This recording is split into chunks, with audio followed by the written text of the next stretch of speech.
Welcome to another deep dive. You know the drill. We pick a topic you've submitted and go deep. This time, it's something that really resonated with a lot of you. The invisible impact of trauma.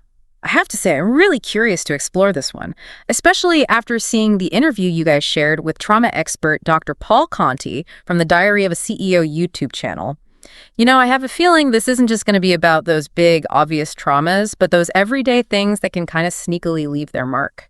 Yeah, you hit the nail on the head there. What's really fascinating about Dr. Conti's approach is how he compares trauma to a virus, how it can spread across generations and impact everything from our mental health to physical well-being. Okay, a trauma virus. Now that's an image that sticks with you. So how does Dr. Conti define trauma? Is it all about the event itself? Well, he actually says it's not just about the event, but anything that overwhelms our coping mechanisms.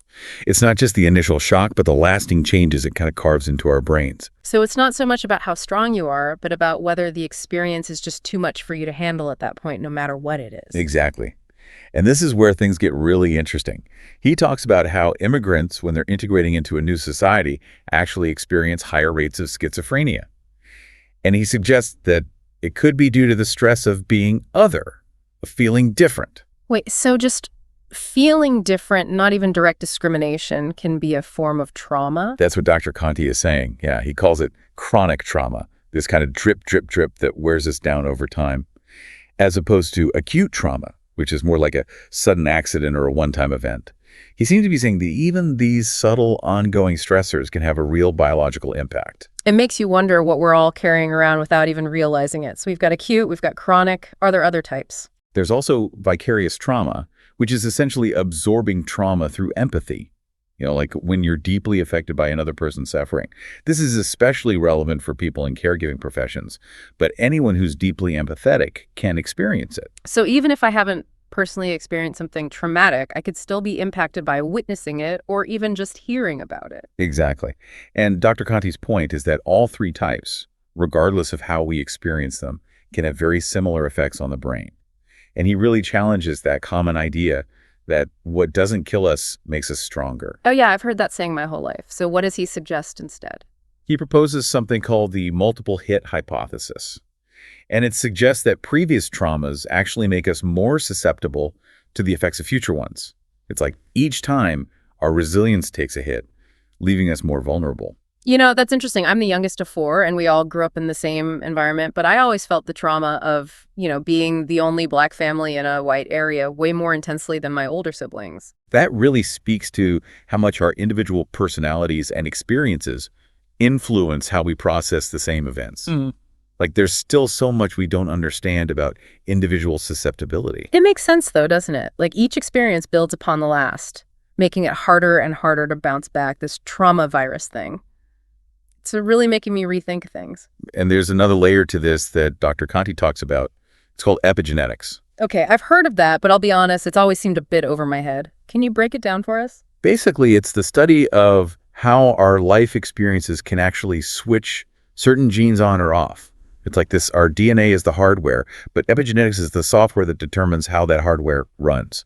And trauma can impact not only our own genetic expression, but also the genes we pass on to future generations. Hold on, are you saying trauma can be inherited? Like if my grandparents experienced trauma, it could affect me even though I didn't go through it myself. There's growing evidence that suggests that, yeah. There's this one study, for example, that was done with mice. These mice were trained to fear the smell of cherry blossoms. They were shocked whenever they encountered that scent. And what the researchers found was that those mice passed that fear onto their offspring, even though the offspring had never actually been exposed to the shock themselves. So it's not just our own experiences, but potentially our ancestors' experiences that shape us. Wow, it's a lot to take in. It is. And it really makes you consider the impact of trauma on a whole new level, right? And this is a big part of why Dr. Conti refers to trauma as an invisible epidemic, because it often hides beneath the surface, but has this huge impact on our physical health, our relationships, and how we see the world. So we might be seeing the symptoms of trauma without even realizing the root cause. Yes. And Dr. Conti argues that seemingly unconnected issues like phone addiction, unhealthy relationship patterns, these things can actually stem from unaddressed trauma.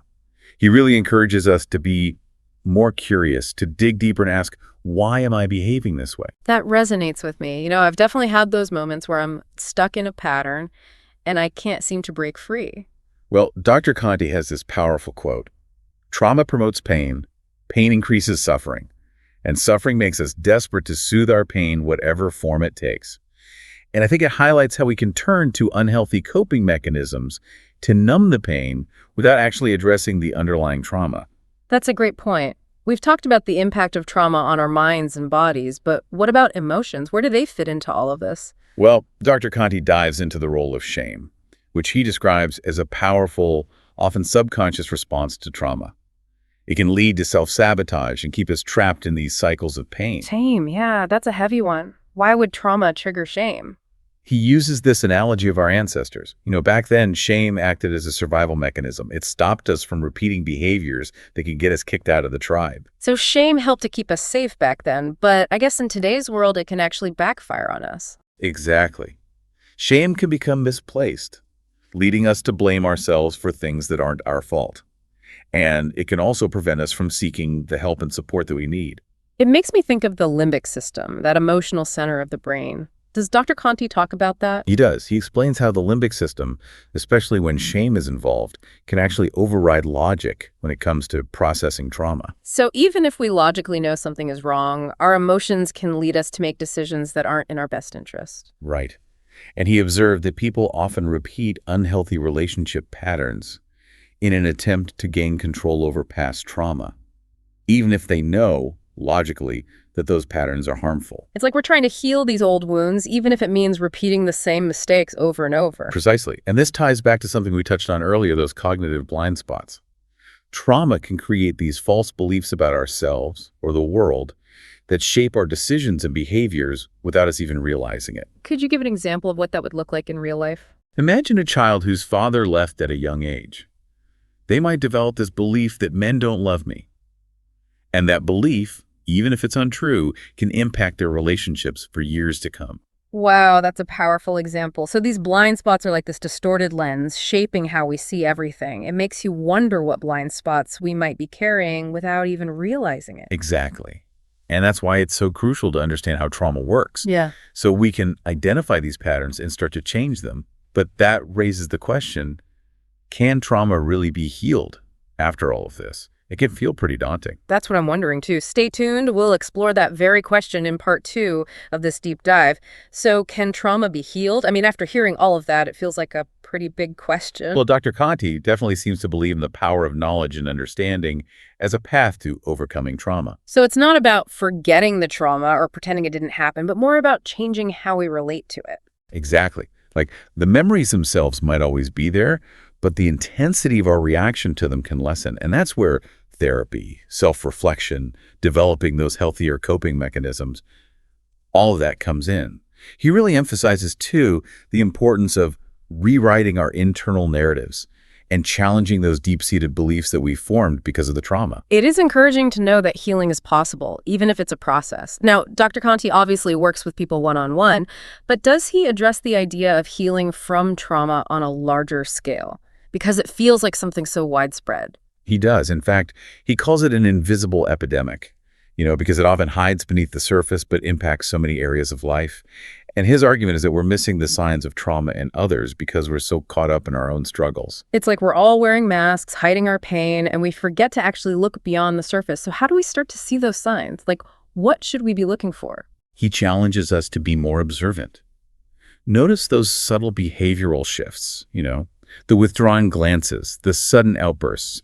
We need to be curious and ask ourselves, what might be going on beneath the surface with this person? Cultivating that sense of curiosity and compassion, not just for ourselves, but for everyone around us. Yeah, it's easy to get tunnel vision. I know I've been guilty of that. Does Dr. Conti talk about the physical side of things too? I mean, we've talked a lot about the mental and emotional impacts, but... He does. He points out that sometimes trauma can manifest as physical symptoms, things like chronic pain or autoimmune disorders. And he stresses the importance of asking why. Not just treating the symptom, but asking, why this pain? Why is my body reacting this way? So we need to dig deeper and consider that the root cause might be trauma, even if it doesn't seem obvious at first. This makes me think about the opioid epidemic. Could that tie into what Dr. Conti is saying? Absolutely. He actually sees it as a tragic example of how society's failure to address trauma has fueled the crisis. We focus so much on quick fixes, numbing the pain, instead of actually dealing with the underlying trauma that's causing so much suffering. It's like putting a Band-Aid on a bullet wound. Wow, that's a powerful analogy. So what's the alternative? If numbing the pain isn't the answer, what is? Dr. Conti is a huge advocate for trauma-informed care, and not just in mental health settings, but in all areas of healthcare. What does that mean exactly? Like, what would that look like in practice? Well, it's about recognizing that trauma is widespread, understanding its effects on both individuals and communities, and creating systems that are sensitive to the needs of survivors. It could be anything from how we interact with patients to how we design our schools and workplaces. Essentially, it's about fostering environments that feel safe, supportive, and empowering. So it's like this complete shift in perspective, moving away from judgment and quick fixes to a place of understanding and support. That sounds like a huge undertaking, but also incredibly important. Does Dr. Conti offer any hope for actually making this kind of change happen? He does. He really believes that knowledge is power. The more we understand about trauma, the better equipped we are to prevent it, heal from it, and create a more compassionate and resilient world. He's not just about treating trauma, but transforming how we think about it and talk about it. I love that knowledge is power. Instead of being ruled by trauma, we can learn about it, we can manage it, and we can move beyond it. And it makes you think about the impact on future generations, too. Exactly. He reminds us that trauma can be passed down through families, both genetically and through learned behaviors. So healing our own trauma isn't just for us, it's about breaking those cycles for our children and our grandchildren. That adds another layer of responsibility, but also a sense of hope. Like we can create a healthier legacy for those who come after us.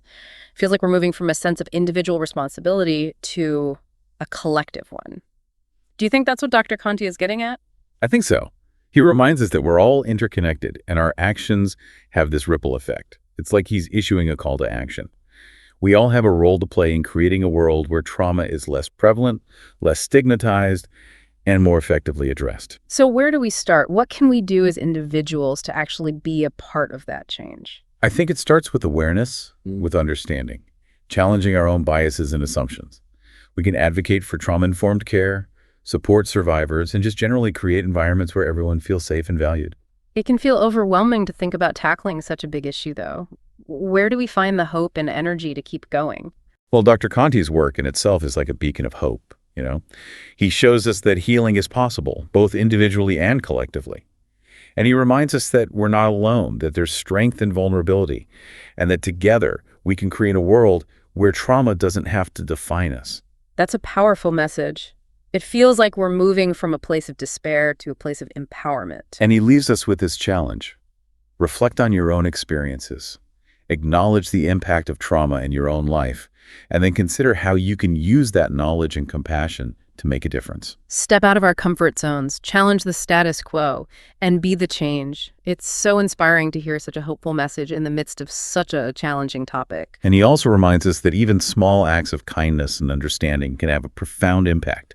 Create that ripple effect of healing, one conversation, one action, one connection at a time. This has been incredibly insightful, but also, as you said, a lot to take in. I think we all need a moment to kind of reflect on everything we've discussed. We'll be back with the final part of this deep dive after a short break. Okay, yeah. I think I've had a minute to kind of process all of that. We've covered so much, from defining what trauma actually is to its ripple effects, even exploring how it can be inherited. It's a lot, yeah. But as we kind of shift gears and consider solutions and, healing, there's this one challenge that Dr. Conti poses that I keep coming back to.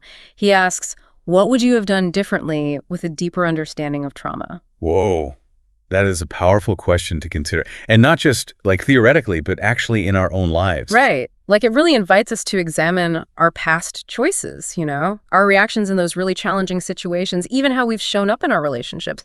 Maybe we would have responded differently to certain events or offered different support to ourselves and those around us. It's a good reminder that we're all constantly learning and growing, and understanding trauma can be a huge part of that. Yeah, and it's not about dwelling on past mistakes or anything, but using this knowledge to move forward with greater awareness and compassion. This whole deep dive has definitely been eye-opening for me. I'm realizing how often I've kind of overlooked the subtle ways trauma might be playing out, in my own life and in the lives of people around me. Yeah, it's made me more mindful of my own reactions to stress. Like, Yeah. am I responding from a place of logic and calm, or is there actually like a deeper emotional wound there that needs attention? I feel that. And it makes you want to be someone who creates that safety and support for others, not unintentionally contribute to their pain. For sure. It's about committing to that ongoing learning, that self-reflection, and approaching each interaction with compassion. When we started this whole thing, the idea of a trauma virus felt really overwhelming. But now I'm feeling kind of a shift. For me, the biggest takeaway is the power of compassion. Compassion for ourselves, compassion for others, and compassion for, like, this messy, winding journey we're all on. Yeah. And that sense of hope. Like healing might not be easy or linear, but Dr. Conti's work shows us that it is possible. He's helping people find their way back to wholeness and joy, even after really profound trauma. That's a message worth holding on to. It really is. He's not just treating trauma, he's transforming how we even understand it and approach it, and then, empowering other people to do the same. So as we wrap up this deep dive, let's carry that message with us. Let's be more mindful, more compassionate, more attuned to the presence of trauma, even when it's invisible in our own lives and in the world around us. And remember, healing is possible. If you're struggling, please reach out for support. There are people who care, there are resources available, and there's a path toward healing waiting to be discovered. Thanks for joining us for this deep dive into the world of trauma. It's been great exploring this important topic with you. Until next time, stay curious, stay compassionate, and keep diving deep.